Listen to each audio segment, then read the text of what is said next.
வருவோம் இறைவன் குரல் கேட்போம், அவரின் சந்நிதியில் இணைந்து வருவோம், கலந்து மகிழ்வோம், புதிய உலகம் நாம் காணுவோம். இணைந்து வருவோம், கலந்து மகிழ்வோம், புதிய உலகம் நாம் காணுவோம். வருவோம் இறைவன் குரல் கேட்போம், அவரின் சந்நிதியில் இணைந்து வருவோம், கலந்து மகிழ்வோம், புதிய உலகம் நாம் காணுவோம்.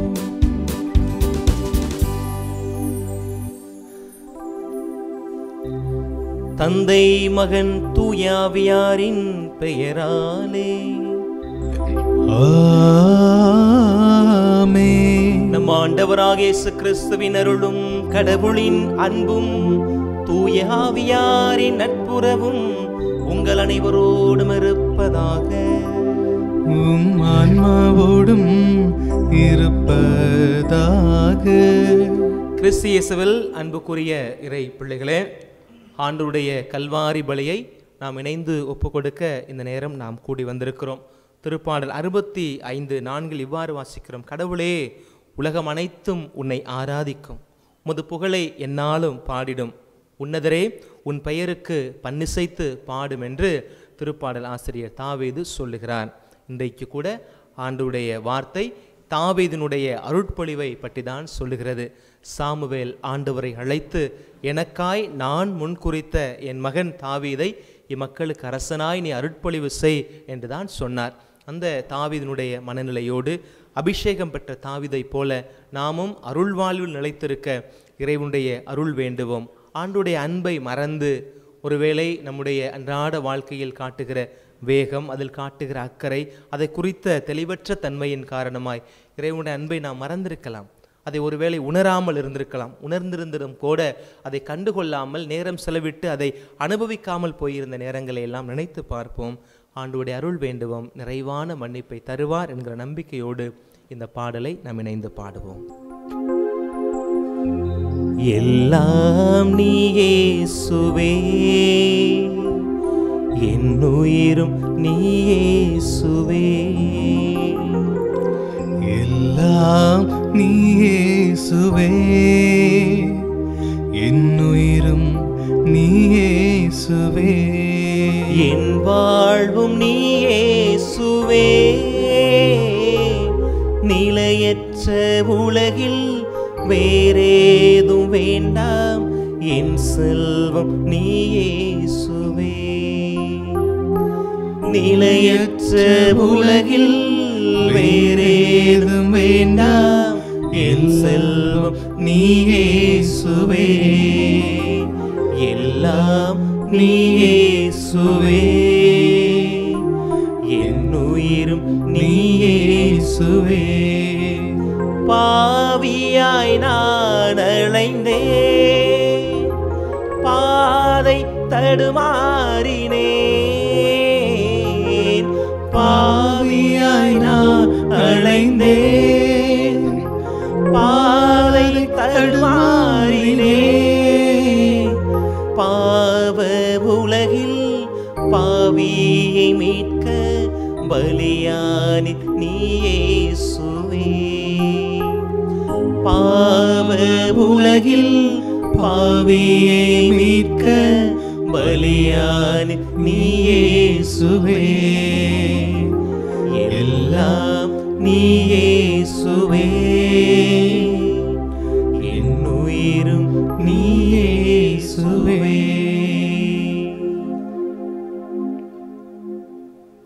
எல்லாமுள்ள இறைவனிடமும் சகோதர சகோதரிகளே, உங்களிடமும் நான் பாவி என்று ஏற்றுக்கொள்கிறேன்.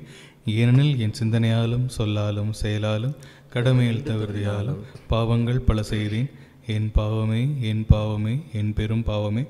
ஆகையால் எப்பொழுதும் கன்னியான புனித மரியாளையும் வானதூதர் புனிதர் அனைவரையும் சகோதர சகோதரிகளே உங்களையும் நம் இறைவனாகிய ஆண்டவரிடம் எனக்காக வேண்டிக் கொள்ள மன்றாடுகிறேன். எல்லாமல் இறைவன் நம் மீது இரக்கம் வைத்து நம் பாவங்களை மன்னித்து நம்மை நிலையான வாழ்வுக்கு அழைத்து செல்வாராக. ஆமென். மன்றாடுவோமாக.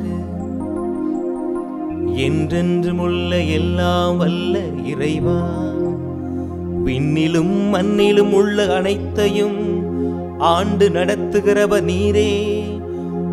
மக்களின் வேண்டுதல்களை இரக்கத்தோடு கேட்டு எங்கள் வாழ்நாளில் உமது அமைதியை அருள்வீராக. உம்மோடு தூய ஆவியாரின் ஒன்றைப்பில் இறைவனா என்றென்று வாழ்ந்து ஆட்சி செய்கின்ற அவர் வழியாகவே உம்மை மன்றாடுகின்றோ.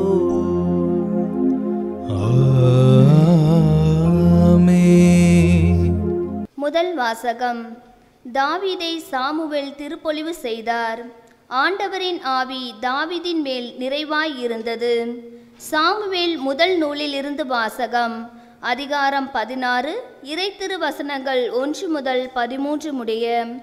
அந்நாட்களில் ஆண்டவர் சாமுவேலை நோக்கி, இஸ்ரேலின் அரசராக சவுல் இல்லாதவாறு நான் அவனை புறக்கணித்ததை நீ அறிந்திருந்தும் நீ எவ்வளவு காலம் அவனுக்காக துக்கம் கொண்டாடுவாய்?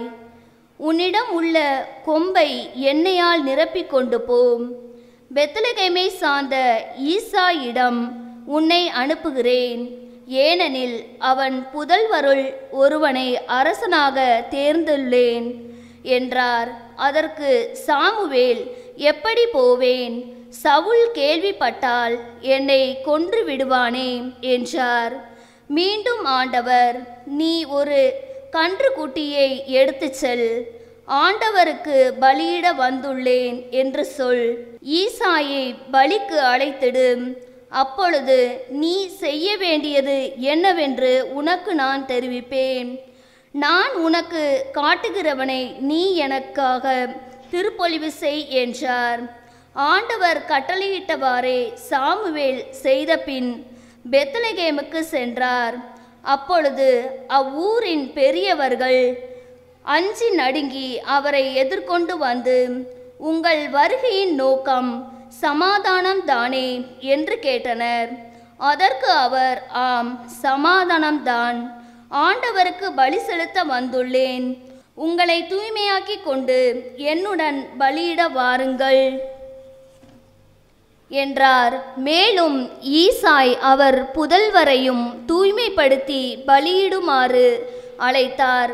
அவர்கள் வந்தபோது அவர் எலியாவை பார்த்தவுடனே, ஆண்டவரால் திருப்பொழிவு செய்யப்பட்டவன் இவனாகத்தான் இருக்கும் என்று எண்ணினார்.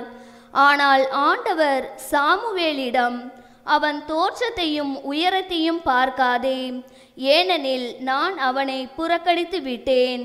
மனிதன் பார்ப்பது போல் நான் பார்ப்பதில்லை. மனிதர் முகத்தை பார்க்கின்றனர், ஆண்டவரோ அகத்தை பார்க்கின்றார் என்றார். அடுத்து ஈசாய் அமினதாபை அழைத்து சாமுவேல் முன்பாக கடந்து போக செய்தார். அவர், இவனையும் ஆண்டவர் தேர்ந்து கொள்ளவில்லை என்று கூறினார். பிறகு ஈசாய் சமாகுவை கடந்து போக செய்தார்.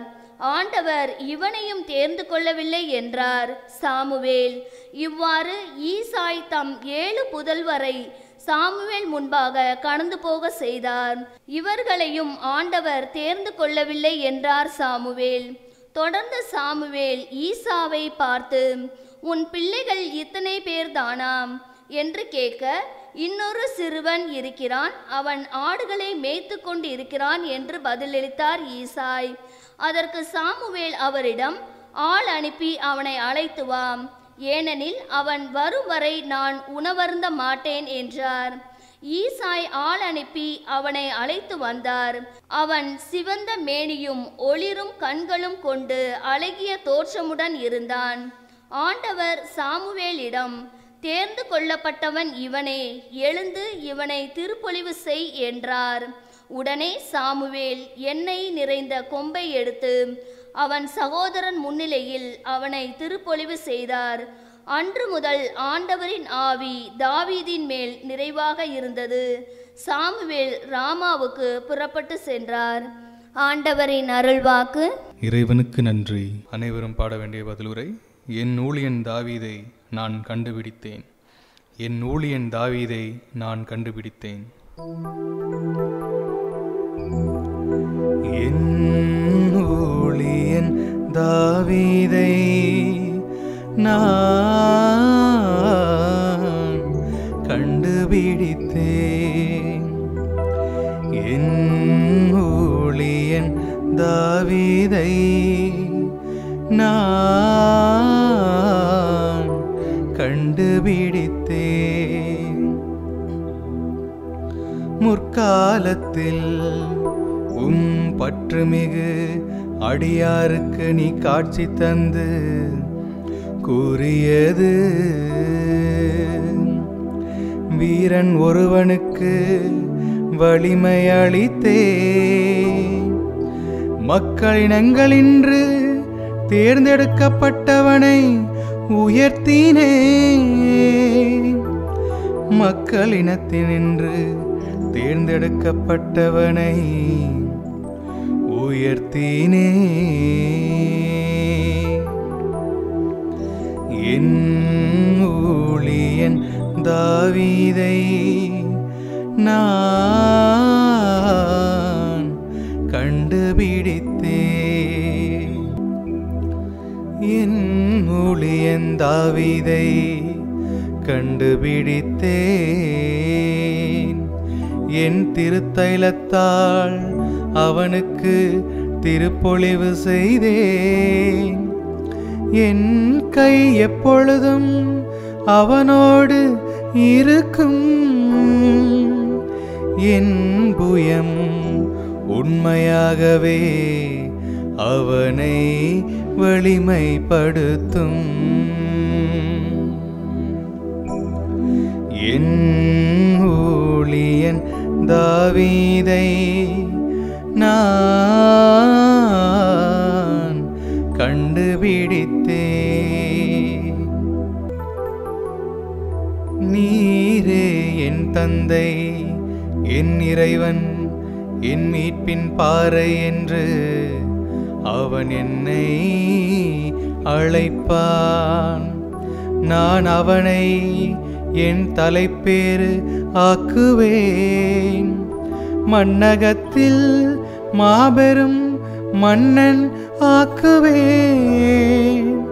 மண்ணகத்தில் மாபெரும் மன்னன் ஆக்குவேன். என் ஊழியன் தாவீதை நான் கண்டுபிடித்தேன். என் ஊழியன் தாவீதை நான் கண்டுபிடித்தேன்.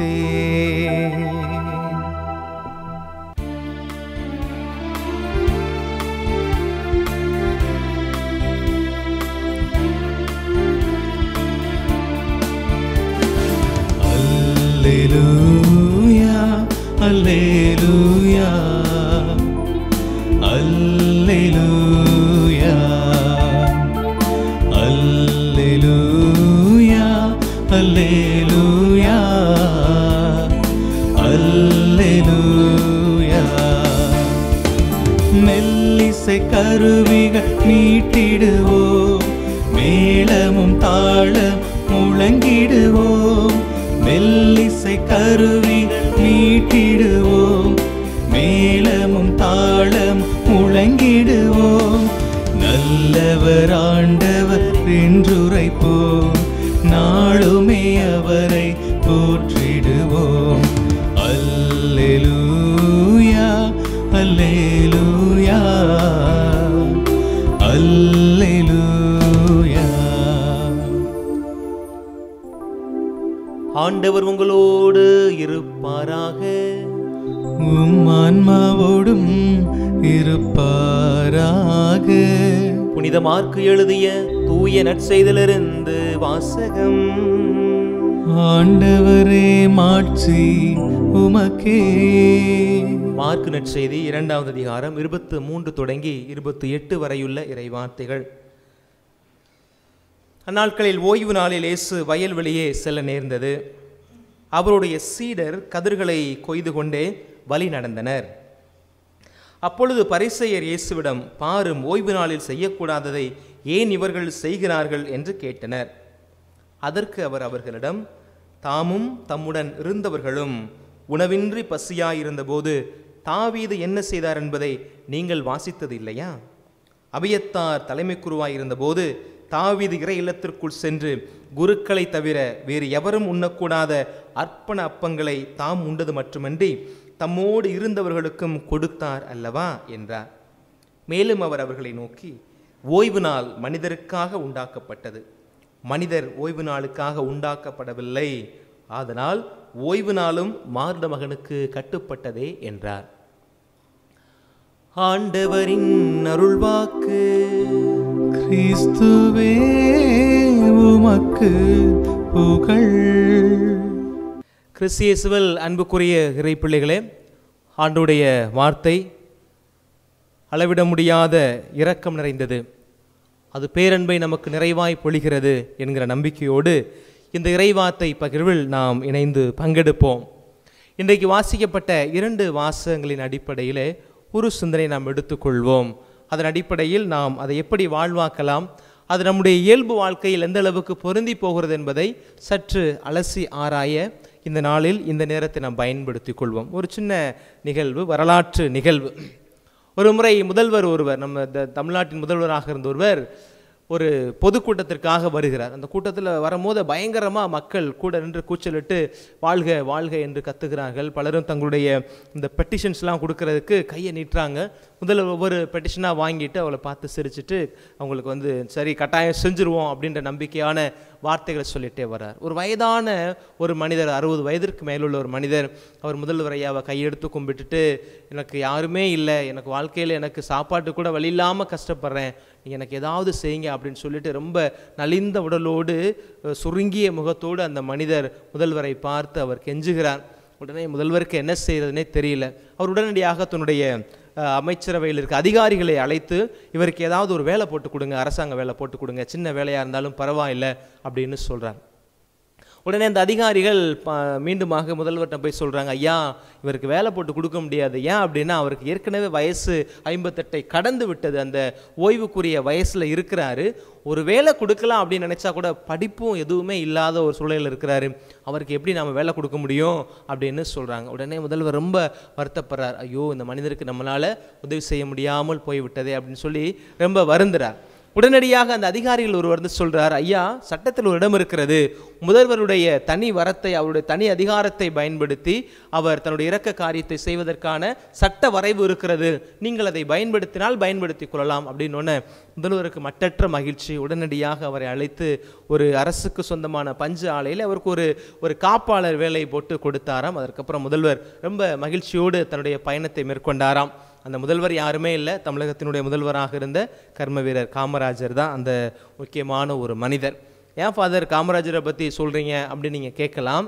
சட்டம் ஒரு காரியத்தை சொல்லுகிறது, ஆனால் இரக்கம் என்பது அதை மிஞ்சி நிற்கிறது அப்படின்றதான் நான் இந்த இடத்துல சொல்ல விரும்புகிற செய்தி.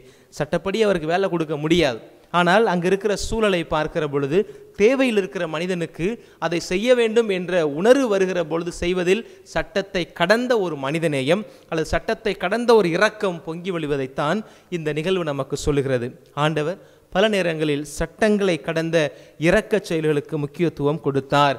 இன்றைய நாள் வாசிக்கப்பட்ட நற்செய்தி வாசகத்தில் இயேசு ஆண்டவர் மீது வைக்கப்படுகிற குற்றச்சாட்டு என்னவென்று சொன்னால், அவர் சட்டத்தை மீறுகிறார்.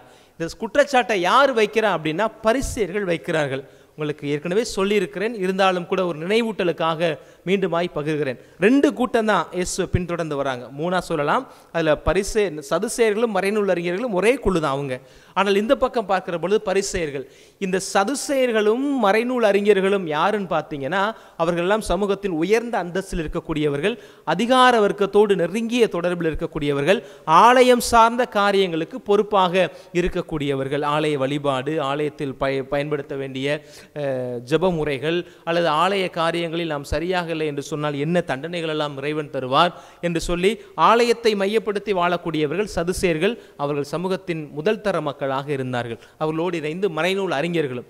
இந்த பரிசேயர்கள் யார் அப்படின்னா, ஆக்சுவலாக நல்லவங்க, ஆனால் என்ன அப்படின்னா சட்டத்தின் வழியாகத்தான் நமக்கு மீட்பு இருக்கிறது அப்படின்றதும், காட் ஆஃப் லாஸ், சட்டங்கள் தான் கடவுள், கடவுள் அடையிறதுக்கு சட்டத்தை தவிர வேற வழியே இல்லை அப்படின்ற ஒரு ஸ்க்ரூப்லெஸ் ஃபெய்த் அவங்களுக்கு இருந்ததுனால இந்த சட்டத்திட்டங்களை தூக்கி பிடிக்கிறதுனால அது பல நேரங்களில் சாதாரண ஏழை எளிய மக்களுக்கு அது பிரச்சனையாக போய் முடிகிறது. இந்த பரிசேயர்கள் உயர்தர மக்கள் அல்ல, அவர்கள் நடுத்தர வர்க்கத்தை சார்ந்தவர்களாம். இயேசுவை பார்க்கிற பொழுது இயேசுடைய தொழில் அடிப்படையில் பார்த்தா இயேசு ஆண்டவர் நடுத்தர வர்க்கத்தில் உள்ளவர் தான். கட்டுமான பணி செய்யக்கூடியவங்க, இந்த ஆசாரி வேலை செய்யக்கூடியவர்கள் அல்லது இது போன்ற பணி செய்யக்கூடியவர்கள் நடுத்தர வர்க்கத்து மக்கள் தான். பரிசேயர்களும் அந்த நடுத்தர குரூப்பை சார்ந்தவங்க. ஆனால் அவர்கள் கொண்டிருக்கிற கொள்கை, அவர்கள் கொண்டிருக்கிற சட்டத்தின் மீதான நம்பிக்கை அவர்களை கொஞ்சம் கொடூரமானவர்களாக பார்க்க செய்கிறது. அப்போ பரிசேயர்கள் என்று சொன்னாலே தனித்து நிற்பவர்கள் அப்படின்னு தான் அர்த்தம். தனித்து நிற்பவர்கள். ஒரு விதத்தில் பார்த்தா இந்த பரிசேயர்கள் நம்மள நெருங்கி போவாங்க. நம்மளோட அப்படின்னா கேத்தலிக் ஃபெய்த்தோடு அவர்களுக்கு கொஞ்சம் நெருக்கமான உறவு இருக்குது. சதுசேயர்கள் யூதர்களோடு அப்படி ஒட்டி போவாங்க. பரிசேயர்கள் நம்மளோட கொஞ்சம் இணைந்து வருவார்கள். எதை வச்சு சொல்கிறேன்னா, மறு உலக வாழ்வு அந்த நம்பிக்கை அவர்களுக்கு அதிகமாக இருக்கிறது. இறந்தவர் உயிர் தள்ளுவார் அப்படின்ற நம்பிக்கை இருக்கிறது. மெசியாவுடைய வருகையை குறித்த நம்பிக்கை அவர்கள் இருக்கிறதுனால சதுசேயர்களை காட்டிலும் பரிசேயர்கள் நம்ம கத்தோலிக்க ஃபைத்தோட கொஞ்சம் நெருங்கி போகக்கூடியவர்களாக இருக்கிறார்கள். இந்த நம்பிக்கையின் அடிப்படையில் வாழுகிற இவர்கள் காட் ஆஃப் லாஸ் அப்படின்றத ரொம்ப தெளிவாக வச்சிருக்கிறாங்க. சட்டங்கள் தான் கடவுளை அடைவதற்கான ஒரே வழி. அதைத்தான் நம்ம ஆண்டவர் தலைவர் உடைக்கிறார். சட்டங்களை கடந்த ஒரு மனிதநேயம் இருக்கிறது, அதன் வழியாகவும் நம் கடவுளை அடைய முடியும் என்று சொல்லுகிறார். இங்கே வைக்கப்படுகிற குற்றச்சாட்டு என்ன? ஓய்வு நாளில் நீங்களும் உன்னுடைய சீடர்களும் செய்யக்கூடாத காரியத்தை செய்துவிட்டீர்கள். பெருசாக ஒரு காரியத்தை செய்யலை. வயலில் கடந்த நெல்லை போகிற வழியில் பிடுங்கி கையில் வச்சு 4 தேய் வச்சு அதில் வாயில் போட்டு அந்த பசிக்கு கொஞ்சம் வேலை சாப்பிட்ருக்காங்களே ஒழிய அதை மென்று கொண்டு சென்றார்களே ஒழிய பெருசாக அவர்கள் ஒன்றும் செய்யலை. ஆனால் அந்த ஓய்வு நாள் அப்படின்றது பரிசேயர்களுக்கு மிக மிக ஒரு முக்கியமான ஒரு சட்டத்திட்டமாய் அவர்கள் பார்க்கிறார்கள். இன்றைக்கி நமக்கு ஓய்வு நாள் அப்படின்றது இட் இஸ் சண்டே நமக்கு ஓய்வு நாள். அன்னைக்கு அவங்களுக்கு சாட்டர்டே அவர்களுக்கு ஓய்வு நாளாக இருந்த காலம். ஏன் நமக்கு அப்படி மாறுச்சு அப்படின்னா, இயேசு ஆண்டவர் வியாழக்கிழமை அந்த பெரிய வியாழன் அன்னைக்கு அவர் பிடிபடுகிறார். பிடிபட்டு அன்றிரவே அவர் அந்த பிளாத்தினுடைய அரண்மனைக்கு கொண்டு செல்லப்படுகிறார். அவருடைய யூதருடைய பாரம்பரியத்தின் அடிப்படையில் ரோமை சட்டத்தின்படி பார்த்தோம்னா அதிகாலை 3 மணிக்கு தான் அவர்களுக்கு தண்டனையை கொடுப்பார்கள். அப்போ அப்படி கொடுக்கப்பட்ட தண்டனை 9 மணிக்கெல்லாம் அவர் சிலுவையில் அறையப்பட்டதாகவும் 9 மணியிலிருந்து அந்த 3 மணி வரை அவர் சிலுவையிலேயே தொங்கி மதியம் பிற்பகல் 3 மணிக்கு இறந்ததாக வரலாறு சொல்லுகிறது. அதுக்கப்புறம் அவர் கல்லறையில் அடக்கம் செய்யப்பட்ட பிறகு ஒரு நாள் கழித்து அருமத்தியா நகரை சேர்ந்த யோசேப்பு என்பவருடைய வேண்டுகோளுக்கு இணங்க இயேசுடைய உடல் அடக்கம் செய்யப்படுகிறது. ஒரு நாள் மண்ணுக்குள் அவர் புதையுண்டு 3வது நாள் உயிர்த்தெழுந்தார். அந்த 3வது நாள் காலையில தான் மகதலா மரியா கல்லறைக்கு ஓடி சென்று பார்க்கிறார். கல்லறை வாயில் திறந்திருக்கிறது. மீண்டுமாய் அவர் பேதுருவுடனும் அவருடைய சகோதரர் அவருடைய உடன் நற்செய்தியாளராக இருக்கக்கூடிய அல்லது உடன் சீடராக இருக்கக்கூடிய யோவான், சகோதரர் அல்ல யோவானிடமும் சொல்லுகிறார். 2 பேரும் போய் பார்க்குறாங்க. இதெல்லாம் நடந்தது ஞாயிற்றுக்கிழமை. அதனால கத்தோலிக்க திருச்சபை ஞாயிற்றுக்கிழமையை ஓய்வு நாளாக கொண்டிருக்கிறது. இதில் பெரிய மாற்றம் இல்லை. ஆனால் இந்த சட்டங்களை கடந்த ஒரு மனிதநேயத்தை தான் இயேசு இந்த இடத்துல சொல்லுகிறார். சட்டங்கள் தேவையா தேவையில்லையானா கட்டாயம் தேவை. ஒரு குழுவாக சமூகமாக இணைந்து வாழுகிற பொழுது சட்டங்கள் கட்டாயம் தேவைதான். இப்போ நான் உங்களுக்கு ஏற்கனவே சொல்லியிருக்கிறேன், நான் ஒரு சமூகத்தில் ஒரு கம்யூனிட்டியில் நான் இருக்கிறேன்னு வச்சுக்கோங்களேன். நாங்கள் 6 ஃபாதர்ஸ் இருக்கிறோம். காலையில் எங்களுக்கு காலை உணவு 8 மணி அப்படின்னு சொல்லி ஒரு சட்டம் இருக்கிறது. நாங்களாக வைத்திருக்கிற ஒரு ஒழுங்குமுறை.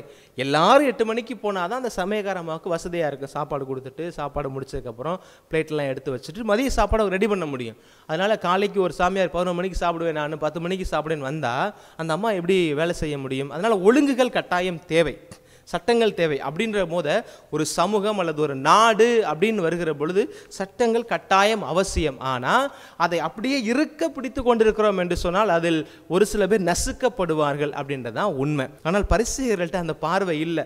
சொன்னால் சொன்ன மாதிரி இருக்கணும், இல்லைனா கடவுளுடைய ஆசீர்வாதம் கிடைக்காது, இல்லையா கடவுளுடைய வருகை என்னப்போ நம்ம தண்டிக்கப்பட்டுருவோம், இல்லையா நமக்கு மறுவுல வாழ்வு பயங்கர மோசமாக இருந்துடும் இப்படின்ற நம்பிக்கையில் இருக்கிறாங்க. இந்த ஒரு அறியாமையில் இருக்கிற அந்த மக்களுக்கு, குறிப்பாக அந்த பரிசேயர்களுக்கு பாடம் புகட்ட ஆண்டவர் இந்த இடத்துல ஒரு அருமையாக ஒரு காரியத்தை செய்கிறார். நான் ஏற்கனவே உங்களுக்கு சொல்வது போல எனக்கு ஞாபகம் இருக்கிறது. ஒரு முறை மாவீரன் அலெக்சாண்டருடைய படையில் வந்து சட்டத்திட்டங்கள்லாம் கடுமையாக இருக்கும், சொன்னது போல் இருக்கணும் அப்படின்னு இருக்கும். அப்போ ஒருத்தர் என்ன செய்கிறாரு, அந்நிய நாட்டு படையினரோடு ரொம்ப நெருக்கமாக இருந்திருக்கிறாரு. அது அலெக்சாண்டருக்கு தெரிஞ்சு போச்சு. உடனே அலெக்சாண்டர் அவனுக்கு வந்து சட்டத்தின்படி அவருக்கு மரண தண்டனை கொடுக்குறார். இந்த செய்தி வந்து அந்த மரண தண்டனை பெற்றுக்கொண்ட படைவீரனுடைய தாய்க்கு இந்த செய்தி போய் சேருகிறது. அந்த தாய் வந்து அந்த அலெக்சாண்டர்கிட்ட கெஞ்சி கேட்குறா, தயவு செஞ்சு என் மகனை விட்டுருங்க அப்படின்னு சொல்லி. அவர் சொல்கிறாங்க, உன் மகனுக்கு வந்து அவன் சட்டப்படி தண்டிக்கப்பட வேண்டியவன் அப்படின்னு சொல்கிறாங்க. உடனே அந்த அம்மா சொல்கிறாங்க, நான் சட்டத்தை கேட்கல, என் பிள்ளைக்கு நீங்கள் இரக்கம் காட்டுங்க அப்படின்னு சொல்லி தான் கேட்குறேன் அப்படின்னு சொன்னாங்க. இரக்கம் காட்டக்கூடிய அளவுக்கு உன் பிள்ளை வந்து தகுதியான ஆளாக இல்லையே, அவனுக்கு எப்படி நான் இரக்கம் காட்டுவது, இரக்கத்தை பெறக்கூடிய தகுதி இழந்து விட்டான் என்று சொன்னாங்களாம். உடனே அந்த அம்மா சொன்னாங்களாம், தகுதி பார்த்து வருவது இரக்கம் அல்ல அப்படின்னு அந்த அம்மா சொன்னாங்களாம். அதுதான் உண்மையும் கூட. சட்டம் ஒரு பக்கம் நிற்கிற பொழுது இரக்கம் வேறொரு தளத்தில் நிற்கிது அப்படின்றத ஆண்டவர் இன்னைக்கு நமக்கு சொல்லுகிறார். இன்னைக்கு மனிதர்களுக்கு தான் சட்டங்கள் தேவைப்படுகிறது. மனிதர்களுக்கு தான் சட்டம் தேவைப்படுகிறது.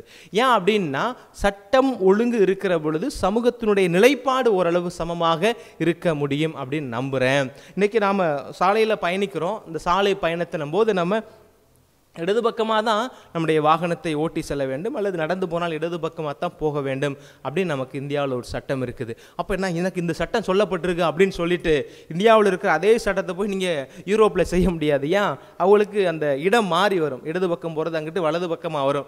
அதுபோல் நம்ம இங்கே வாகனம் ஓட்டுகிற பொழுது நம்முடைய ஓட்டுநருடைய இருக்கை வந்து வலது பக்கமாக இருக்குது. இப்போ நீங்கள் வெளிநாடுகளுக்கு போகிறீங்க, குறிப்பாக ஐரோப்பிய நாடுகளுக்கு போகிறீங்கன்னா, நான் வலது பக்கம் உட்காந்து ஓட்ட மாட்டேன், இடது பக்கம் தான் உட்காந்து ஓட்டுவேன் அப்படின்னா நீங்கள் உட்காந்தே இருக்க வேண்டியதான், வண்டி எடுக்கவே முடியாது. ஏன், இடது பக்கம் உங்களுக்கு ஸ்டேரிங் இருக்காது, பிரேக் இருக்காது, கிளச் இருக்காது, ஆக்சிலேட்டர் எதுவுமே இருக்காது.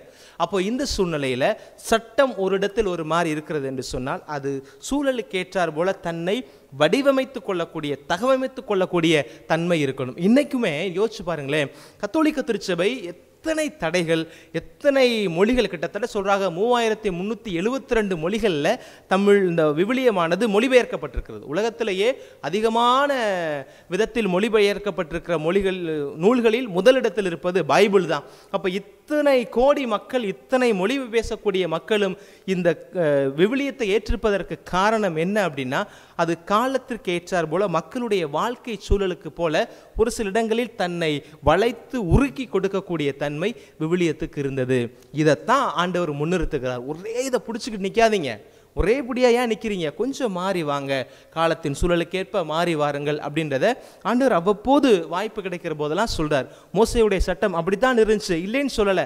அந்த காலத்தில் வாழ்ந்த மக்களுக்கு அது தேவையாக இருந்துச்சு. பட் நவ் ஒரு 1000 ஆண்டு பாரம்பரியத்துக்கு பிறகு, இவ்வளோ வளர்ச்சிக்கு பிறகு, இத்தனை இறைவாக்கினர்களை, இத்தனை ஞான மெய்ப்பர்களை நீங்கள் கண்ட பிறகு, அரசர்களை கண்ட பிறகும் கூட அதே நிலையில் இருப்பதை காட்டிலும் கொஞ்சம் மனநிலையை மாற்றுங்க, இன்றைக்கி மாறிடுச்சு, உன்னையே நீ அன்பு செய்வது போல் நீ அடுத்தவரையும் அன்பு செய் அப்படின்னு சொல்கிறாரு. உன் அயலானை நேசி அப்படின்ற சட்டத்தெல்லாம் கொண்டு வந்து கண்ணுக்கு கண், பல்லுக்கு பல், இவையெல்லாம் காலம் சென்ற சட்டங்கள் அப்படின்றத ஆள் உள்ளே புகுத்தி கொண்டே இருக்கிறார் நம்முடைய தலைவர் ஆண்டவர் இயேசு கிறிஸ்து.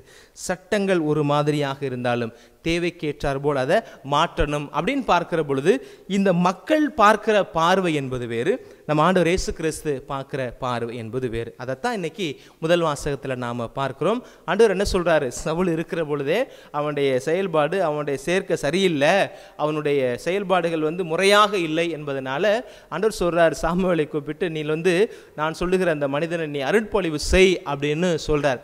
அப்போ அருள்பொழிவு செய் அப்படின்னு சொல்லும் போது சாமுவேல் தன்னுடைய இயலாமை எடுத்து சொல்லுகிறார். நான் எப்படி செய்ய முடியும், நான் ஏற்கனவே ஒரு அரசனுக்கு கீழே இருக்கிறேன், அவனுக்கு இந்த செய்தி போனால் என்னை கொன்னே போட்டுருவான் அப்படின்னு சொல்லி அவர் பயப்படுகிறார். ஆண்டவர் கட்டளையும் கொடுக்கிறார், அதை செய்வதற்கான வழிமுறையும் சொல்லி கொடுக்கிறார். இதுதான் கடவுள் நமக்கு, இதுதான் கடவுளுடைய அழகை பார்த்துக்குங்க. அவர் ஒரு காரியத்தை செய்ய சொன்னார் அப்படின்னு சொன்னால் அதை எப்படி செய்யணும் அப்படின்றதையும் நமக்கு சொல்லி கொடுப்பார். அவசரப்படாமல் அவருடைய பாதத்தில் உட்காந்து என்ன ஆண்டவரே அப்படின்னு நம்ம கேட்கறதுக்கு அந்த பொறுமை இருந்தால் போதும். அப்போ ஆண்டவர் சாமுவேலுக்கு என்ன சொல்கிறாரு, நீ போ, நீ வந்து என்ன, நீ நேரடியாக போய் அந்த பையனை கூப்பிட்டு, ஏலியுடைய மகனை கூப்பிட்டா உனக்கு, ஈசாவுடைய மகனை கூப்பிட்டா உனக்கு பிரச்சனை வந்துடும், அதனால் நீ என்ன செய், நீ வந்து ஒரு பலியிடுபவனை போல் அங்கே சென்று பலிக்கு அவனை அழைப்பது போல நீ அழை அப்படின்னு தான் சொல்லி அனுப்புகிறார். அவர் அங்கே போகும்போது என்ன செய்கிறாரு, எல்லாரும் வந்து கேட்குறாங்க, என்ன எதுக்கு வந்திருக்கிறீங்க, சமாதானத்துக்கு தானே வந்திருக்கிறீங்க. ஆமாங்க, நான் சமாதானத்துக்கு தான் வந்திருக்கிறேன் அப்படின்னு செய்தியை சொன்னதுக்கப்புறம் ஈசாட்ட சொல்லி உன்னை ஒவ்வொரு பிள்ளையா வர சொல்லுப்பா அப்படின்னு சொல்கிறாரு. அவர்களும் பலிக்கு வருகிறார்கள். 6 பிள்ளை தொடர்ந்து பிள்ளைங்க வந்துட்டே இருக்குது. அப்போ கேட்குறாரு, எந்த பிள்ளையுமே ஆண்டவர் அவனுக்கு ஓகேன்னே சொல்லலை. முதல் பிள்ளையை பார்த்தோன்னே அவருக்கு ரொம்ப சந்தோஷமாயிருச்சு. என்ன நினைக்கிறாரு, அப்போ இந்த பிள்ளை தான் ஆண்டவர் சொன்ன முகம் பிள்ளையாக இருக்குமா அப்படின்னு சொல்லிட்டு எலியாவை பார்த்து நினச்சிக்கிட்டு சாமுவேல் கேட்பார், அப்போ இவனை நான் அருட்பொழிவு செஞ்சிடவா அப்படின்னு கேட்பார்.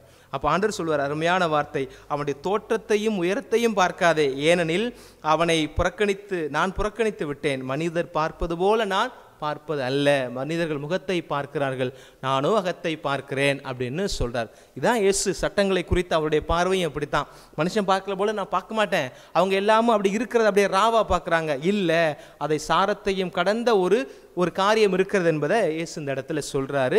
அதை தான் முதல் வாசகத்தில் ஆண்டவரும் சாமுவேல் மூலமாக இந்த செய்தியை தன்னுடைய நிலைப்பாட்டை எடுத்து சொல்லுகிறார். அப்போதான் கேட்குறாரு, உனக்கு எல்லா பிள்ளைகளும் காமிச்சிட்டியா? இல்லை, ஒரே ஒரு பையன் இருக்கான், அவன் வயலுக்கு போயிருக்கான், மாடு மேய்க்க போயிருக்கான், ஆடு மேய்க்க போயிருக்கான் அப்படின்னு சொல்றாரு. யோ அந்த பண்ண கூட்டாயமோ இல்லை அப்படின்னு சொல்றாரு. அந்த பிள்ளை வருது. அந்த பிள்ளையை பார்த்தவுடன் தான் ஆண்டவர் சொல்லுகிறார், என்னை எடுத்துக்கொண்டு போய் இவனை அருட்பொழிவு செய் என்று சொல்லுகிறார். தாவீதை சாமுவேல் அருட்பொழிவு செய்கிறார். ஆண்டவரின் ஆவி தாவீதின் மேல் நிறைவாக இருந்தது அப்படின்னு சொல்லி இந்த நாளில் நாம் வாசிக்க கேட்டோம் இல்லையா? அப்போ 2 இடத்துலையும் பாருங்க, மனிதர்கள் பார்ப்பது போல கடவுள் பார்ப்பது இல்லை. மனிதர்களால் உருவாக்கப்பட்ட சட்டங்கள் எல்லாமே காலத்தின் தேவைக்கேற்ப தன்னை தகவமைத்து கொள்ளவில்லை என்று சொன்னால் அது மனிதர்களுக்கு பிரச்சனையாய் மாறிவிடும் அப்படின்றத ஆண்டவர் சொல்றார். இந்த இடத்துல எனக்கு ஒரு சின்ன ஞாபகம் வருது. நான் 2009 வருஷம் நான் ஃபிலாசபி படித்து கொண்டிருந்த நேரம், நான் கருமாத்தூரில் ஃபிலாசபி படிச்சுட்டு இருந்தேன். அப்போது முதல் ஆண்டு போனதுக்கப்புறம் ஒரு மாதம் கழித்து எங்களுக்கு கொயருக்கு வந்து செலெக்ஷன் வைக்கிறாங்க. பாடகர் குழுவுக்கு ஒரு சின்ன தேர்வு வைக்கிறாங்க, பாட வச்சு எடுப்பாங்க. அப்போ தூத்துக்குடி மறை மாவட்டத்திலேருந்து ஃபாதர் சி சேவியர் அப்படின்னு சொல்லிட்டு ஒரு அருமையான ஒரு குருவானவர், எங்களுடைய ஆன்மீக குரு, நல்ல மனிதர். அவர் தான் கொயர் இன்சார்ஜ். அவர் பாட்டுக்கு ஆள் எடுக்கிறாரு. அப்போ எனக்கு கொஞ்சம் ஆர்வமாக இருந்துச்சு, நம்ம பாட்டுக்கு போய் சேர்ந்துக்கலாமே அப்படின்னு சொல்லிட்டு. அப்போ வந்து நின்னோம். எல்லாருமே வந்து என்ன பாட்டு பாட சொன்னாங்கன்னா, இயேசுவே உந்தன் வார்த்தை. அதில் பார்த்தீங்கன்னா மேலே தீமைகள் தகந்தொழிந்திடும் அந்த வார்த்தை போக போக கொஞ்சம் பிச் மேலே போகும். அப்போ ஒவ்வொருத்தராக அந்த பாட்டு பாட சொன்னார். முதல் ஆள், 2வது. நான் நின்றுட்டு இருந்தேன் பின்னாடி. நான் பாட்டேன், பார்த்துக்கோங்கப்பா, என்னடா பொம்பளை பிள்ளை மாதிரி பாரு, கீன்னு இருக்கோம் குரல் அப்படின்னு சொன்னார். எனக்கு வெக்கமாக போச்சு, என்னடா கீன்னு இருக்குன்றார் அப்படின்னு. என்னடா தம்பி, உனக்கு இன்னும் குரலே உடையலடா உனக்கு, அதனால brother you go and have a good practice and come for next year அப்படின்னு அனுப்பி விட்டார். பார்த்துக்கோங்க. ஆனால் இன்றைக்கி நீங்கள் சொல்லுவீங்களா, எனக்கு பொம்பளை பிள்ளை குரல் மாதிரி இருந்துச்சு, கீச்சு பூச்சின்னு குரல் எனக்கு இருந்துச்சுன்னு. ஆண்டவர் நம்மளை தேர்ந்தெடுத்தார். அதற்கப்புறம் பயிற்சி பண்ணி கடவுளுடைய நாமத்தை சொல்லுவதற்கு ஆண்டவர் நம்மளை தேர்ந்தெடுத்து நமக்கு இன்றைக்கி இவ்வளோ தூரம் ஒரு நல்ல குறைந்தபட்ச மக்களை பாட சொல்லக்கூடிய அளவுக்கு, அவர்களை பாடுவதற்கு தூண்டக்கூடிய அளவுக்கு இறைவன் நம்மளை வளர்த்திருக்கார். அப்படின்னா இதுதான் கடவுளுடைய பார்வை. அன்றைக்கி அந்த சாமியார் வேணான்னு சொன்னார். ஆனால் இன்றைக்கி அவர் நல்ல மனுஷன், அவர் குறையா சொல்கிறதுக்கு இல்லை. அவர் சொல்லிட்டுனா இன்றைக்கி நான் அவ்வளோ தூரம் சிரத்தை எடுத்து நான் பாடணுன்ற ஒரு எண்ணமே எனக்கு வராமல் போயிருக்கும். அதுலேருந்து நம்மளை ஆண்டவர் எப்படி பார்க்குறாருன்றதுக்காண்டி நான் சொல்கிறேன், என்னுடைய பெருமைக்காக சொல்லவில்லை. ஆண்டவர் நம்மளை எப்படி பார்க்குறாரு அப்படின்றதற்கு ஒரு அடையாளமாய் சொல்லப்படுகிறது. அப்போது இதைத்தான் ஆண்டவர் சொல்கிறாரு. மத்தேயு நற்செய்தி 11:28-30 வாசிக்கிற இல்லையா, பெரும் சுமை சுமந்து சோர்ந்திருப்பவர்கள் எல்லோரும் என்னிடம் வாருங்கள், ஏனெனில் நான் உங்களுக்கு இளைப்பாறுதல் தருவேன், என் நுகம் அழுத்தாது, என் நுகம் எளிதானது, என் சுமை எளிதானது அப்படின்னு சொல்றாருன்னா எதை சொல்றாரு அப்படின்னு இந்த சட்டத்திட்டங்களை குறித்து தான் சொல்றாரு. நம்ம பல நேரங்களில் நம்முடைய சுமைகளெல்லாம் அவர் இறக்கி வச்சுக்குவாரு, நம்ம கொஞ்சம் ரிலாக்ஸ் பண்ணுறதுக்கு டைம் கொடுப்பாரு அப்படின்னு நம்ம நினைக்கிறோம். இதைத்தான் சொல்றாரு. நீங்கள் ஏற்கனவே சட்ட திட்டங்களை சொல்லி உங்கள் மேலே சொல்லி வச்சிருக்காங்க இல்லையா, அந்த சட்டங்கள்லேருந்து சற்று மாறுபட்ட சட்டத்தை நான் சொல்கிறேன். அது அன்பு கலந்த கருணை கலந்த ஒரு சட்டம் அப்படின்றத அவர்களுக்கு சொல்லுகிறார். இன்றைக்கு அன்பு பிள்ளைகளே, சட்டங்கள் இருக்கிறது. சட்டங்கள் பல நேரங்களில் சட்டங்களுக்கு கண் உண்டு, அது இல்லை என்று சொல்வதில்லை. ஆனால் கண்ணீர் இல்லாத கண்ணாக இருக்கிறது. கண்ணீர் இல்லாத கண், கருணை இல்லாத கண் அப்படின்றத இன்னைக்கு ஆண்டவர் நமக்கு சொல்லுகிறார்கள். அன்பு இறை பிள்ளைகளே, இன்னைக்கு நாம் யோசிச்சு பார்ப்போம். சமூகத்தில் பல நேரங்களில் சட்டத்திட்டங்களால் பாதிக்கப்படக்கூடியவர்கள் யார் அப்படின்னா ஏழை எளிய மக்கள். சிம்பிள் எக்ஸாம்பிள் இந்த லாக்டவுன் பீரியட் தான். இந்த லாக்டவுன் பீரியடில் month lockdown, week lockdown, weekend lockdown, இப்படி என்னெல்லாம் போட்டாலும் கூட பெரிய பணக்காரர்கள் யாரும் பாதிக்கப்படுறதில்லை. நடுத்தர மக்கள் கூட பெரிய அளவில் பாதிக்கப்படுறதில்ல. ஆனால் அன்றாடம் காட்சிகள் உண்மையிலேயே அன்னன்னைக்கு வேலைக்கு போய் பிள்ளைங்களுக்கு சாப்பாடு கொடுத்து அன்னன்னைக்கு சேலை துணிமணி கட்டுறவங்களுக்கு அது எவ்வளோ பெரிய ஒரு கஷ்டமான காரியம். அதான் நான் யோசிச்சு பார்க்குறேன். சட்டங்கள் என்பது ஒரு சிலந்தி வலை போல, அதில் மாட்டுகிற சிறு சிறு பூச்சிகள் மாட்டிக்கொள்ளும். ஆனால் அந்த சிலந்தி வலைக்குள்ளே போய் பெரிய வண்டு வச்சுச்சுன்னு வச்சுக்கோங்களேன், சட்டங்கள் அந்த சிலந்தி வலை தான் பெஞ்சு போகுமே ஒழிய வண்டுக்கு ஒன்றும் பாதிப்பு ஏற்படாது. அதுபோல தான் இன்றைக்கி சட்டத்திட்டங்கள் இருக்கிறது. இதைத்தான் ஆண்டவர் உடைச்சு சொல்கிறாரு. ஆண்டவருக்கு ஓய்வு நாளும் ஆண்டவருக்கு உரியதே. அதனால் இந்த நாளில் நாம் யோசித்து பார்ப்போம். முடிந்தளவு நாம் எப்போது ஒரு அதிகார வர்க்கத்துக்கு வருகிறோமோ, பெரிய இடத்துக்கு இல்லை, நாம் எப்போது ஒரு தலைமை பொறுப்புக்கு வருகிறோமோ அல்லது 4 பேருக்கு கருத்து சொல்லக்கூடிய ஒரு நிலைக்கு நாம் வருகிறோமோ, அப்போது இது இப்படித்தான நறுக்குன்னு பிடிச்சிக்கு நிற்காமல் அதில் இருக்கிற நன்மை தீன்மைகள் நெளிவு சுழிவுகளை புரிந்து கொண்டு மக்களுக்கு சாதகமான என்று சொல்வதை விட மக்களுக்கு பயனுள்ள விதத்தில் நம்முடைய வார்த்தைகளும் நம்முடைய திருத்தங்களும் இருக்கும்படி இருக்க ஆண்டவர் இந்த நாளில் அழைப்பு கொடுக்கிறார். மனிதர்கள் பார்ப்பது போல கடவுள் பார்ப்பதில்லை, மற்றவர்கள் பார்க்கிறது போல, அதிகார வர்க்கத்தில் இருக்கிற மற்றவர்கள் தன்னுடைய அதிகாரத்தை பயன்படுத்துவது போல நாம் நம்முடைய அதிகாரத்தை பயன்படுத்தாமல் 4 பேருடைய நலனுக்காக ஒரு சின்ன மாற்றத்தை கொண்டு வரதுக்கு வாய்ப்பு இருக்கிற பட்சத்தில் அதை சரியான விதத்தில் அணுகுவோம். சட்டமா மனித நேயமா என்கிற கேள்வி வந்தால் மனித நேயம் சார்பாய் நாம் நிற்போம். அதுதான் ஆண்டவர் செய்த காரியம், நம்மிடம் எதிர்பார்ப்பதும் கூட. ஆமேன். ஆண்டவர்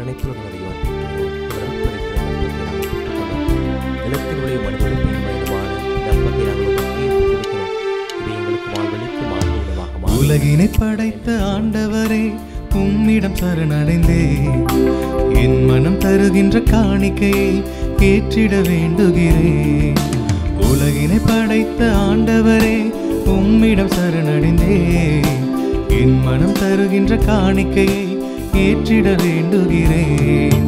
கருணை நிறைவா ஏற்பாயே, காலமெல்லாம் நலம் சேர்ப்பாயே. கருணை நிறைவா ஏற்பாயே, காலமெல்லாம் நலம் சேர்ப்பாயே. உலகினை படைத்த ஆண்டவரே, உம்மிடம் சரணடைந்தே என் மனம் தருகின்ற காணிக்கையை ஏற்றிட வேண்டுகிறேன். என் அன்பு சகோதரமே, நாம் எல்லோருமாக இணைந்து ஒப்புக் கொடுக்கும் இந்த பலி எல்லாம் இறைவனுக்கு ஏற்றதாகும்படி ஜெபியுங்கள். ஆண்டவர் தம் பேரின் புகழ்ச்சிக்காகவும் மாட்சிக்காகவும் நமது நன்மைக்காகவும் புனித திருவை அனைத்து நலனுக்காகவும் உமது கையின்றி பலியை ஏற்றுக்கொள்வாராக. ஆண்டவரே, எப்பொழுதெல்லாம் இந்த பலியின் நினைவு கொண்டாடப்படுகிறதோ அப்பொழுதெல்லாம் எங்கள் மீட்பின் செயல் நிறைவேற்றப்படுகிறது.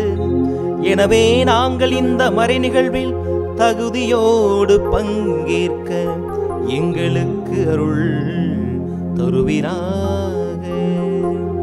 எங்கள் ஆண்டவராகிய கிறிஸ்து வழியாக உம்மை மன்றாடுகின்றோம்.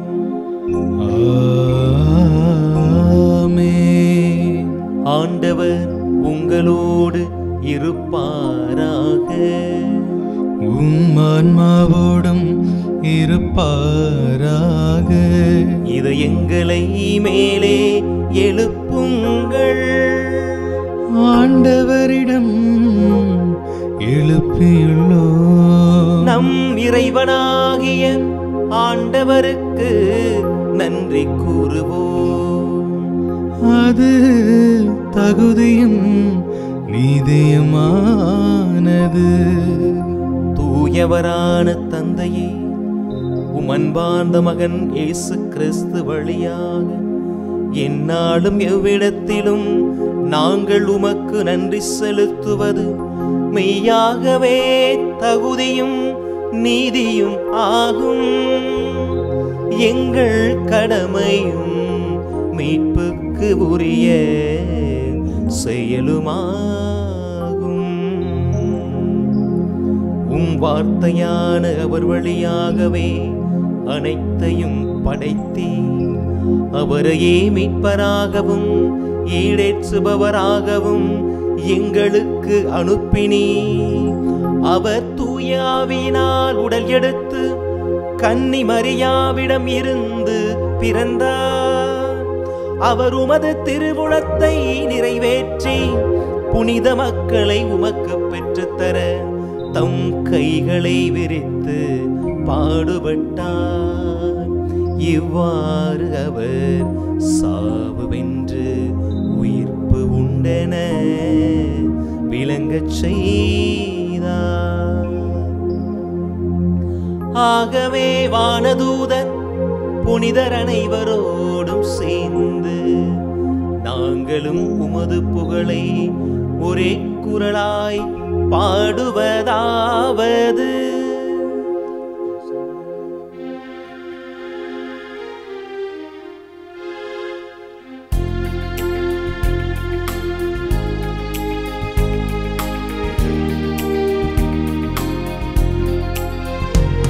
Hosanna, Hosanna, Hosanna,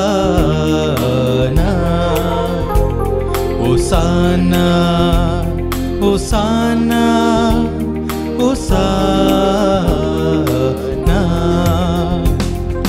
தூயவர், தூயவர், தூயவர், தூயவர், தூயவர், தூயவர்.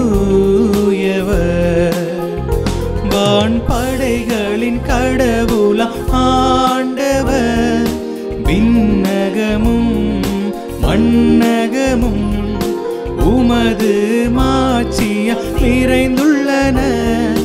உன்னதங்களிலே ஓசானா, ஓசானா, ஓசானா, ஓசானா.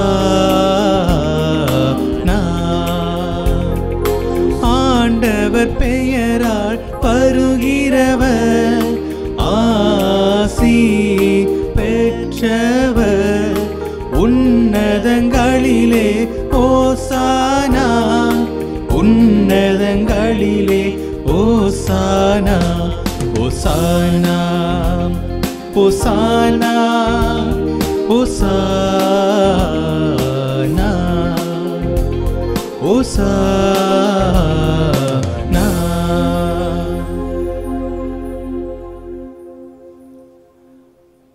வானக தந்தையே, நீர் மெய்யாகவே தூயவர், புனிதம் அனைத்திற்கு ஊற்று. ஆகவே உமது ஆவியை பொழிந்து இந்த காணிக்கைகளை புனிதமாக்க உம்மை தாழ்மையோடு வேண்டுகிறோம். இவ்வாறு எங்கள் ஆண்டவராக இயேசு கிறிஸ்துவின் உடலும் இரத்தமுமாய் இவை அனைத்தும் எங்களுக்கு மாறுவனவாக. அவர் பாடுபட மனமுவந்து தம்மை கையளித்த போது அப்பத்தை எடுத்து நன்றி செலுத்தி அதை பிட்டு தம் சீடர்களுக்கு தந்து அவர் சொன்னதாவது: அனைவரும் இதிலிருந்து பெற்று உண்ணுங்கள், ஏனெனில் இது உங்களுக்காக கையளிக்கப்படும் என் உடல்.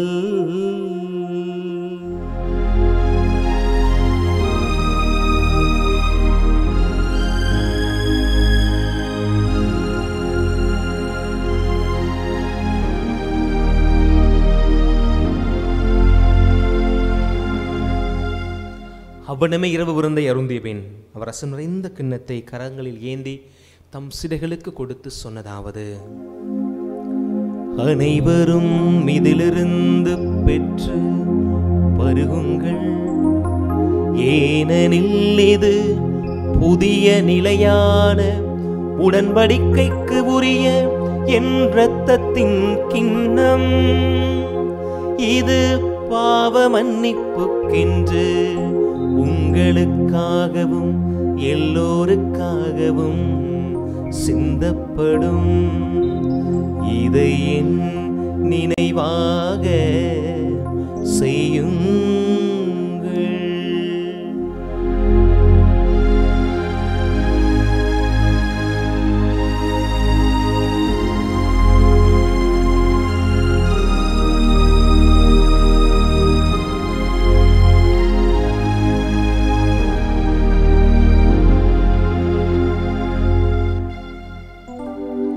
நம்பிக்கையின் மறைபொருள். ஆண்டவரே, நீ வருமளவும் உமது இறப்பினை அறிக்கையிடுகின்றோ, உமது உயிர்ப்பினையும் எடுத்துரைக்கின்றோ. ஆகவே ஆண்டவரே, நாங்கள் கிறிஸ்துவ இறப்பினையும் உயிர்ப்பினையும் நினைவு கூர்ந்து வாழ்வு தரும் அப்பத்தையும் மீட்பு தரும் கிண்ணத்தையும் உமக்கு ஒப்புக் கொடுக்கிறோம். உமது திருமுன் நின்று ஊழியம் புரிய தகுதியானவரென நீர் எங்களை ஏற்றுக்கொண்டீர். எனவே நாங்கள் உமக்கு நன்றி செலுத்துகிறோம். மேலும் கிறிஸ்துவின் உடலிலும் இரத்தத்திலும் பங்கு கொள்ளும் எங்களை தூய ஆவியானவர் தாமே ஒன்று சேர்க்க வேண்டும் என்று உம்மை தாழ்மையோடு வேண்டுகிறோம். இறைவா, உலகெங்கும் பரவி இருக்கும் உமது திருகவையை வழிநடத்தும் எங்கள் திருத்தந்தை பிரான்சிஸ், எங்கள் மறை மாவட்ட ஆயர் மெதுக ஆரோக்கியராஜ், எல்லா திருநிலையினர் ஆகிய அனைவரோடும் உமது திருகவை அன்பில் நிறைவேறச் செய்தருளும்.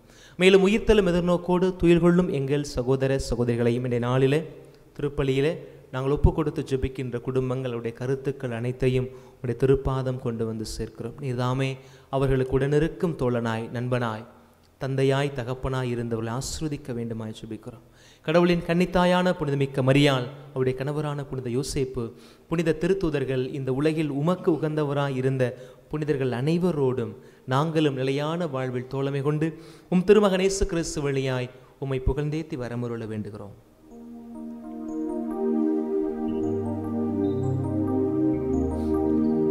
இவர் வழியாக இவரோடு இவர் எல்லாம் வல்ல இறைவனாகிய தந்தையே, தூய ஆவியாரின் ஒன்றிப்பில் எல்லா புகழும் மாட்சியும் என்றென்றும் உமக்கு உரியதே. ஆமென், ஆமென், ஆமென்.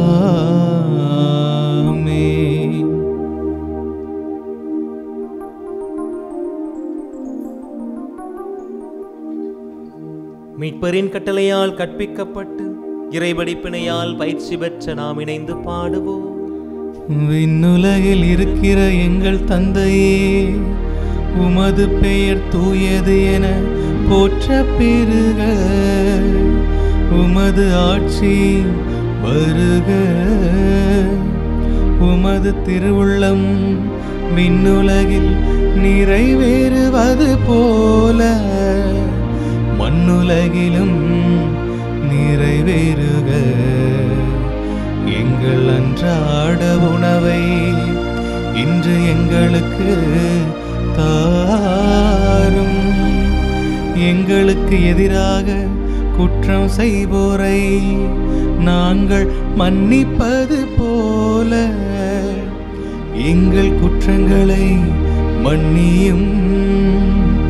எங்களை சோதனைக்கு உட்படுத்தாதேயும், தீமையிலிருந்து எங்களை விடுவித்தருளும். ஆண்டவரே, தீமை அனைத்திலும் இருந்தும் எங்களை விடுவித்து எங்கள் வாழ்நாளில் அமைதியை கனிவோடு அருள உம்மை மன்றாடுகின்றோம். உமது இரக்கத்தின் உதவியால் நாங்கள் பாவத்திலிருந்து எப்போதும் விடுதலை பெற்று யாதொரு கலக்கமுமின்றி நலமாயிருப்போமாக. நாங்கள் நம்பியிருக்கும் பேரின்பத்துக்காகவும் என் மீட்பராம் கிறிஸ்துவின் வருகைக்காகவும் காத்திருக்கின்றோம். ஏனெனில் ஆட்சியும் வல்லமையும் மாட்சியும் என்றென்றும் உமதே. ஆண்டவராகிய இயேசு கிறிஸ்துவே, அமைதியை உங்களுக்கு விட்டுச் சொல்கிறேன், என் அமைதியையே உங்களுக்கு தருகிறேன் என்று உம் திருத்தூதர்களுக்கு மொழிந்தீரே. எங்களுடைய பாவங்கள், பலவீனங்கள், குற்றம் குறைகளை காணாமல் உம் மீது திருகவை கொண்டிருக்கும் உண்மையான நம்பிக்கை மட்டுமே கண்ணோக்கி எங்களுக்கு அமைதியையும் ஒற்றுமையையும் அளித்தருள திருவுளம் கொள்வீராக. என்றென்று வாழ்ந்து ஆட்சி செய்கின்றவர் நீரே. ஆமென். ஆண்டுடைய அமைதி உங்கள் அனைவரோடும் என்றும் இருப்பதாக. உம் ஆன்மாவோடும் இருப்பதாக. இயேசு ஆண்டவர் தரும் அமைதியை ஒருவர் மற்றவரோடு பகிர்ந்து கொள்வோம். உலகின் பாவம் போக்கும் இறைவன் செம்மறியே எம்மேல் இரக்கம் வையும். உலகின் பாவம் போக்கும் இறைவன் செம்மறியே எம்மேல் இரக்கம் வையும். உலகின் பாவம் போக்கும் இறைவன் செம்மறியே எமக்கு அமைதி அருளும். இதோ இறைவனின் செம்மறி, இவரே உலகின் பாவங்களை போக்குகிறவர். சட்டங்களை கடந்த மனிதநேயத்தை தன் வாழ்வின் ஒவ்வொரு நிமிடமும் சொல்லி காமித்த உயிருள்ள ஆண்டவர், தாவீதின் வழிமரபில் வந்த நம்முடைய மீட்பர் இவரே. இவருடைய விருந்துக்கு அழைக்கப்பட்ட நாம் எல்லோரும் பெயர் பெற்றவர்கள். ஆண்டவரே, நீர் என் இல்லத்தில் எழுந்தருள நான் தகுதியற்றவன். ஆனால் ஒரு வார்த்தை மட்டும் சொல்லியுள்ளும் என் ஆன்மா நலமடையும். ஆசை திருவிருந்துக்கான மன்றாட்டு. ஆண்டவரே, நீர் என் இல்லத்தில் எழுந்தருள நான் தகுதியற்றவன். ஆனால் ஒரு வார்த்தை மட்டும் சொல்லியருளும் என்று நூற்றுவர் தலைவன் ஜெபித்தது போல நாங்களும் இப்போது உம் திருப்பாதம் பணிந்து வேண்டுகிறோம். இனிய இயேசுவே, நாங்கள் தகுதியற்றவர்களாய் இருந்தாலும் எங்கள் தகுதியின்மையை பாராமல் நீர் எங்கள் உள்ளங்களில் எழுந்து வாரும். உம் அன்பிலும் அருளிலும் நாங்கள் நிலைத்திருக்க எம்முள் எழுந்து வாரும். உம் பிள்ளைகளாக உயிருள்ள உண்மை சாட்சிகளாக உமது நற்செய்தின்படி வாழ்பவர்களாக எங்களை உருமாற்ற வாரும். தந்தையின் திருவுளப்படி வாழ்ந்திட எங்களுக்கு துணை புரிந்திட வாரும். நன்மை செய்வதில் ஆர்வமுள்ளவர்களாய் தீமைகள் அனைத்திலிருந்தும் விடுதலை பெற்றவர்களாய் வாழவும் எங்களை வழிநடத்த வாரும். எல்லா நலன்களும் வளங்களும் எங்களை நிரப்ப வாரும். ஆமேன். கிறிஸ்து இயேசுவில் அன்புக்குரிய என் அன்பு இறை சமூகமே, ஆண்டவர் இந்த நாளில் அருமையான இறைவார்த்தை பகிர்வை நமக்கு தந்திருக்கிறார் என்று நான் நம்புகிறேன். சாமுவேல் வழியாக தாவீதை ஆண்டவர் அழைத்து அருட்பொழிவு செய்தது போல ஒவ்வொருவரையும் திருமுழுக்கின் வாயிலாய் அழைத்து அருட்பொழிவு செய்திருக்கிறார். அதே ஆவியானவர் தான் அன்றைக்கு ஆண்டவர் யோர்தான் நதிக்கரையில் இருக்கிற பொழுது அவர் மீது வெண்புறா போல் இறங்கி வந்து அவரையும் அபிஷேகம் செய்தது. அபிஷேகம் செய்யப்பட்ட ஆண்டவர் சட்டங்களை கடந்த மனிதநேயம்தான் இந்த மானுடத்திற்கு தேவை என்பதை சொன்னார். அதன் பொருட்டுத்தான் அவர் கொல்லப்பட்டார். சட்டங்களையும் மக்களை ஒடுக்கி அடக்கக்கூடிய சம்பிரதாய முறைகளை எதிர்த்து நின்றதனுடைய ஒரு வெளிப்பாடுதான் இயேசுடைய இறப்பு, அவருடைய அந்த உயிர் தியாகம். இயேசுவின் இறப்பில் பிறந்திருக்கிற சமூகம், உயிர்ப்பினால் உயிர் பெற்றிருக்கிற சமூகம் நம்முடைய கத்தோலிக்க திரு அவை. அந்த திரு அவையின் உறுப்பினராக இருக்கிற நாம் ஒவ்வொருவருமே ஆண்டவரை எப்போதும் உள்ளத்தில் கொண்டவர்களாய், அவரை எப்போதும் இதயத்தில் ஏற்றவர்களாய், அவரை காண்பதிலும் அவரை உட்கொள்வதிலும் ஏக்கமுள்ள பிள்ளைகளாய் வாழ்வோம், இருப்போம் என்கிற உணர்வோடு இந்த பாடலை இணைந்து பாடுவோம்.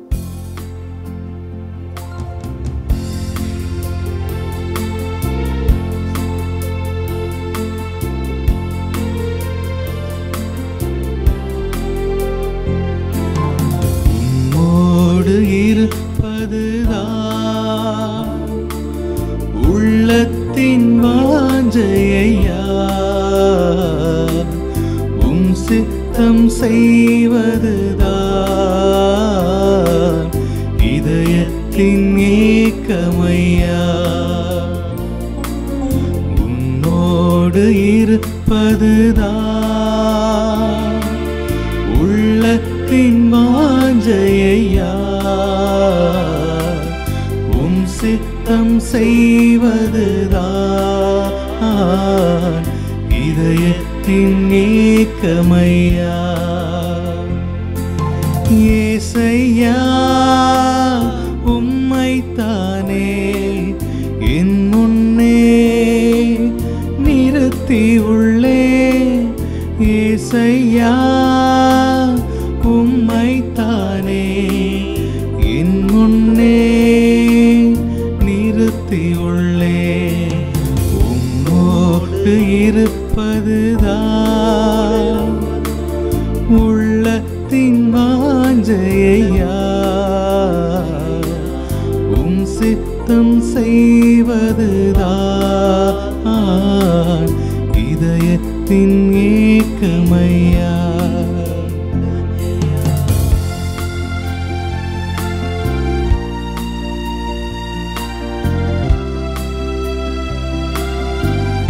நமக்காக அனைத்தையும் செய்பவர் அவர்தான்.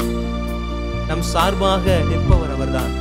நம் பார சுமைகளை ஏற்றுக்கொள்ளக்கூடியவர், அதை ஏற்றுக்கொண்டு நடப்பதற்கான ஆற்றலையும் வலலையும் தரக்கூடியவர் ஆண்டவர் தான்.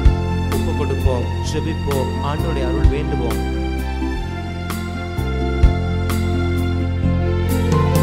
எனக்காக யாவையும் செய்பவரே, செய்து முடிப்பவரே, எனக்காக யாவையும் செய்பவரே, செய்து முடிப்பவரே, என் பாரங்கள் என் சுமைகள் என் பாரங்கள் என் சுமைகள் உன் பாதத்தில் இறக்கி வைத்தேன், உன் பாதத்தில் இறக்கி வைத்தேன். ஏசையா உம்மைத்தானே என் முன்னே நிறுத்தி உள்ளேன், ஏசையா உம்மைத்தானே என் முன்னே நிறுத்தி உள்ளேன். உம்மோடு இருப்பதுதான் உள்ளத்தின் வாஞ்சையா, உம் சித்தம் செய்வதுதான் இதயத்தின் ஏக்கமையா. அன்பு இறை பிள்ளைகளே, ஒரே உம்முடைய சித்தம் செய்வதுதான் என்னுடைய ஒரே ஏக்கம், மோடு இருப்பதுதான் என் உள்ளத்தின் வாஞ்சை. ஆண்டுடைய வார்த்தை இவை எல்லாம் ஆண்டுடைய மனநிலையைத்தான் நான் பார்ப்போம், இயேசுடைய மனநிலை. ஆண்டவரே, உம்மோடு இருக்கிற பொழுதுதான் என்னால் இத்தனை புதுமைகளை செய்ய முடிந்தது. உம்மோடு இருந்ததனால் தான் இவ்வளவு அதிகாரத்தோடு என்னால் பேச முடிந்தது. உன்னோடு இருந்ததால் தான் பாமர மக்களாகியவர்களை அழைத்து ஒரு சீடகுலாமாய் உருவாக்கி திரு அவை என்கிற பேர் இயக்கத்தை என்னால் கட்டி அமைக்க முடிந்தது. ஆண்டவர் சொல்லுகிற வார்த்தை, ஆண்டவர் சொல்லுகிற வார்த்தை, அவருடைய வாஞ்சை அதுதான், அவருடைய ஏக்கமும் அதுவாகத்தான் இருந்தது. இயேசுடைய இரத்தத்தில் பிறந்திருக்கிற நாமம், அவருடைய இரத்தத்தினால் திருமுழுக்கையும் அவர் இரத்தத்தினால் ஊட்டம் பெற்றிருக்கிற நம்பிக்கையை பெற்றிருக்கிற நாமும் ஆண்டவர் நோக்கி சொல்லுவோம், ஆண்டவரே உம்மோடு இருப்பதுதான் என் உள்ளத்தினுடைய வாஞ்சை, என்னுடைய ஏக்கம். இந்த நம்பிக்கையில் தான் இந்த நேரத்தில் செபிக்கிறோம். கரம் உயர்த்தி செபிப்போம். இரக்கம் நிறைந்த தந்தையே, காண்கின்ற தேவனாக இருக்கிறவரே, முகத்தை பார்க்காமல் அகத்தை பார்த்து அன்றைக்கு தாவீதை அருட்பொழிவு செய்தவரே, ஒப்பு கொடுத்து செபிக்கிறோம். குறிப்பாக சட்டதிட்டங்கள், கொடுமையான சட்டதிட்டங்களால் வாதிட்டு கொண்டிருக்கிற, கொடுமையான சட்டதிட்டங்களால் கொடுமைப்படுத்தப்படுகிற உரிமை இழந்த மக்களுக்காக செபிக்கிறோம். அப்படி உரிமையின் குரலாக நீ ஒலிக்க வேண்டுமாய் மன்றாடுகிறோம். ஏதுமற்ற எதிரிகளாய் சொந்த நாட்டிலேயே அகதிகளாய் வாழக்கூடிய மக்கள் எத்தனையோ பேர் இருக்கிறார்கள். உரிமைகளை இழந்தவர்களாக சட்டத்தின் பிடியில் சிக்கி தவிக்கிற அவர்களுக்கெல்லாம் நியாயமான நடுநிலையான ஒரு நீதி கிடைக்க அருள் செய்ய வேண்டுமாய் மன்றாடுகிறோம். ஆண்டவரே, இதோ நீ நீதியின் தேவனாக இருக்கிறீர், நிம்மதியை தரக்கூடியவராக இருக்கிறீர். உன் மடி அமர்ந்து அவர்களும் சுவாசிக்கிற காற்று விடுதலையின் காற்றாய் இருந்திட நீ அருள் தர வேண்டுமா செபிக்கிறோம். அன்றைக்கு உலக மக்கள் அனைவருக்கும் ஒரு நல்லதொரு படிப்பினையை கற்பிக்க யூத இனத்தை உம்முடைய சார்பனமாய் தேர்ந்து கொண்டீர். அந்த இஸ்ரேல் மக்களை தேர்ந்து கொண்டது போல இன்றைக்கும் உம்முடைய தேர்வுக்காக, உம்முடைய கடைக்கண் பார்வைக்காக காத்திருக்கிற பிள்ளைகளுக்கு, காத்திருக்கிற மக்களுக்கு விடிவெள்ளியாய் வெளிச்சமாய் விடுதலையின் கீதமாய் உம்முடைய நாமம் முழங்கப்பட அருள் தர வேண்டுமென்று எங்கள் ஆண்டவரும் உம் திருமகனுமாகிய கிறிஸ்து வழியாக மன்றாடுகிறோம். ஆமென். நன்றி கூறி மன்றாடுவோமா. ஆண்டவரே, உமது அன்பின் ஆவியை எங்கள் மீது பொழிந்தருளும். இவ்வாறு ஒரே விண்ணக உணவால் நிறைவு பெற்ற நாங்கள் ஒரே பரிவிரக்கத்தினால் மனம் ஒன்றிணைந்து இருக்க அருள்வீராக. எங்கள் ஆண்டவராகிய கிறிஸ்து வழியாக உம்மை மன்றாடுகின்றோம். ஆமென். ஆண்டவர் உங்களோடு இருப்பாராக. உம் ஆன்மாவோடும் இருப்பாராக. எல்லாமல்ல இறைவன் தந்தை மகன் தூயாவியார் நம் அனைவரையும் ஆசீர்வதிப்பாராக. ஆமென். ஆண்டவரின் அன்பிலும் அன்னையின் பரிந்துரையிலும் வாழ சென்று வாருங்கள். வாழ்வின் பலி தொடர்கின்றது. இறைவனுக்கு நன்றி.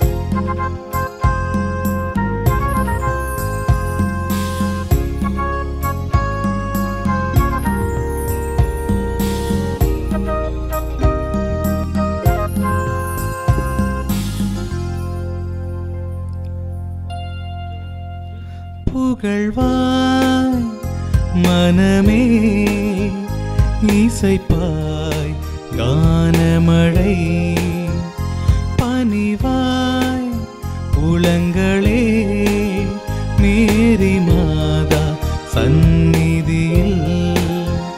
புகழ்வாய் மனமே, இசைப்பாய் கானமழை, பணிவாய் புலங்களே மேரி மாதா சந்நிதியில்.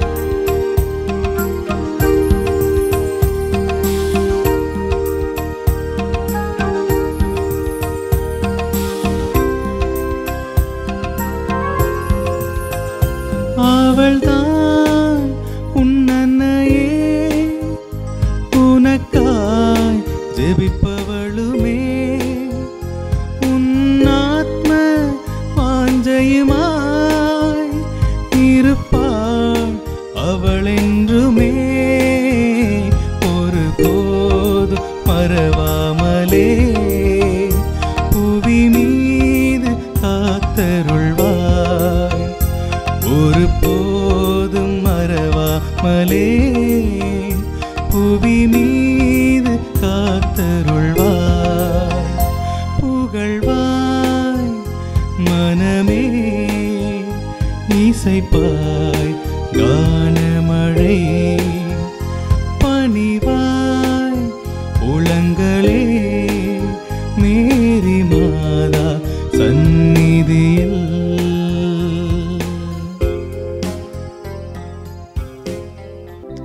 நிலையான புகழுக்குரிய தூய்மை மிகு நற்கருணைக்கு எல்லா காலமும் ஆராதனையும் புகழும் மாட்சியும் உண்டாக கடவது.